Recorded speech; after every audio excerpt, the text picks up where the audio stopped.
First of all, apologies for the wind noise. It's windy. This is Lawrence, KL7L, WE2XPQ. We're looking north across the frozen lake here to the Talkeetna Mountains, and they run to about 5,000 feet. About 10 miles away, in front of us here is a 10-foot diameter active loop antenna, and I'm having to get around the antenna site with snowshoes, as a lot of it's gone away, been blown away, but still 3 or 4 feet deep.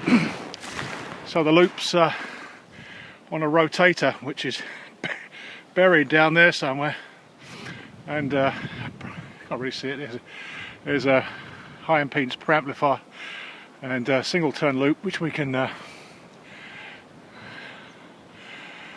rotate around and null. It's pretty good finding out interference and stuff. And over there, which is normally on my dock, which is also frozen in, is my Inspire VLF receiver, and that's connected back through Cat 6 back to the shack in the house about 300 feet away. You can see the amount of snow we got here.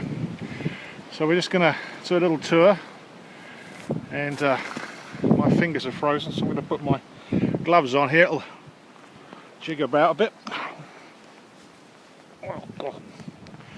There we go.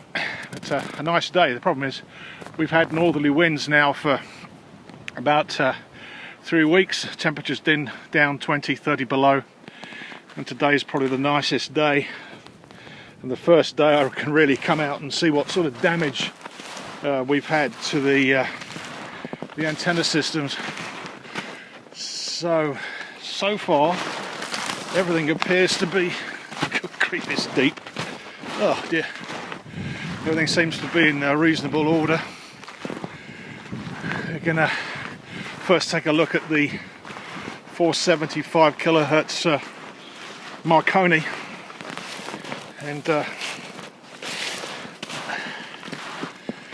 this is a sort of an ad hoc Marconi. We're located in a birch forest, as you can see, and nestling high impedance antennas in the middle of birch forest isn't a particularly good idea, but you know what, that's all I've got, so I can't go higher than the trees because we're at the end of a runway.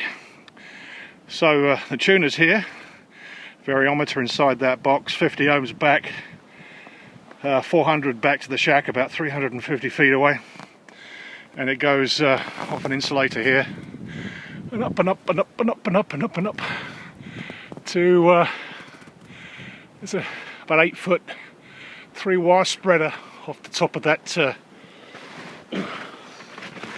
Me groaning and moaning off the top of that fir tree there, about 70 foot up, and then 3 wires all the way down to that tree in the sunset there, and we'll go and take a look at that in a minute. But all appears well.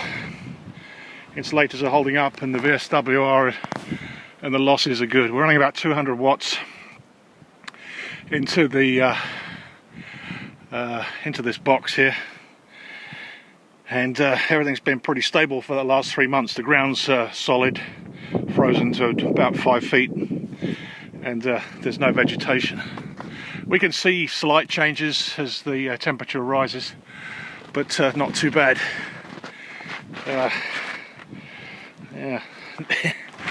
The next stop is that blue box. I don't know if you can see on the horizon there, and that's the 137 kilohertz transmit loop. You can see in the tree up here there's a wire.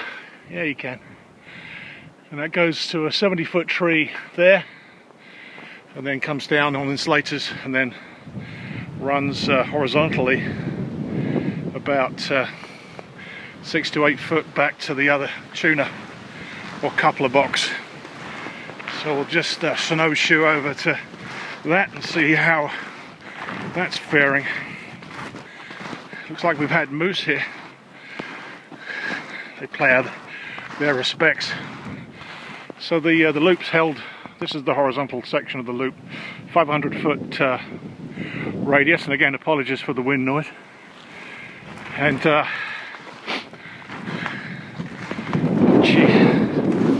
it's deep. And back to this couple of box. So here comes the horizontal section held off by insulators, and then the vertical section comes down off a tree there, all the way up to the top and into this box. Sorry for the jiggering and moaning. And I'll take the lid off this Sterilite box. So inside here we have the coupler. On the 50 ohm side we have this enormous lump of ferrite. I think that's 377. I think they're 240s, and they're all strapped together. And the loop comes in to one side, and in series with the loop there's capacitors here. That's a 10 kV 20 to 1000 puff vacuum capacitor from Russia, and that's driven by this 12 volt motor, which is run from the shack anti-alias filter down there, and that drives that into resonance. And across that capacitor, to bring it to resonance, is about 11 nanofarad. I've not got this working at the moment, hence the loose wires, but about 11 nanofarad. So 2 turns on the primary on the loop side, and then in series with the loop about 11 nanofarad. And on the secondary side there's a switch there, and at the moment we're about 11 or 12 turns I believe, and out to 50 ohms. A load of 400, about 400 feet of coax going back to the shack. Current sensing, if I can move my leg around here, is this little board down here. A single turn through the loop, current senses, and then 0 to 100 amps RF. God, it is windy on the loop side, and on the primary 12 volt side, primary on the 50 ohm side, 0 to 9 amps, and we run about 3 or 4 amps of current at on the 50 ohm side. Everything seems to be okay. I just need to tidy up a couple of the wires here before I bring it back online. And I've been tightening up the wires a bit to keep them taut, but it just lays on the branches above, and about 2000 volts I suppose on the wires, on the conductors, RF across the capacitor here. And we're running around about 1.2 kilowatts in, at about 40-45 amps of RF current. The loop is orientated in the worst possible direction for the lower 48, which is it's firing north and south down towards Australia, actually New Zealand, and then north over the North Pole. The bearing's actually 11 degrees and 191, but conditions actually over the pole this year have been pretty awful. We haven't actually managed to put much of a signal out. In fact, the best so far has been down to oh, there you go, that's what you do, you fall over. WG2 XGP there. Anyway, my legs are still in one piece. I'm going to take a quick look at the this is the 10-foot diameter loop. I'm into the sun as well. Let me go this way around.